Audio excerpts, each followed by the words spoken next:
In this video, I'm going to show you how to change primary EVM wallet in Galxe ID.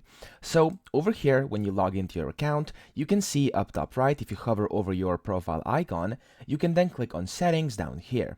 Now inside settings, you can then click on wallet addresses and you can see your wallets over here under address list where it says EVM.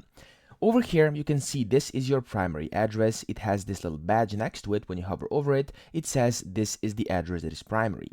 Now, if you want to change it, unfortunately, you can't physically change it in here. So you can't just change it. There's no button to do that. It's impossible. What you can do, and of course the closest thing to that, would be to add a secondary address. So you can bind a secondary address by clicking this plus button, clicking next, and then over here, you can just select your wallet and then add it in here. So, of course, I do know this is not changing the primary wallet, but unfortunately, changing is not possible. You could also, what you could try is, you could go up here. You can't really disconnect this primary wallet either. What you can do is just switch account, create a new account, and then bind your wallet you would try to use as a primary wallet to that account, and that way, you could kind of, I guess, change it. However, it's still going to be a new account. So, it's not really changed, it's just a new account created with the wallet set as primary. You want it to be set as primary. So that's pretty much it. Unfortunately, other than that, it's not possible. I hope this video helped you out. If it did, please subscribe to the channel and help me out as well.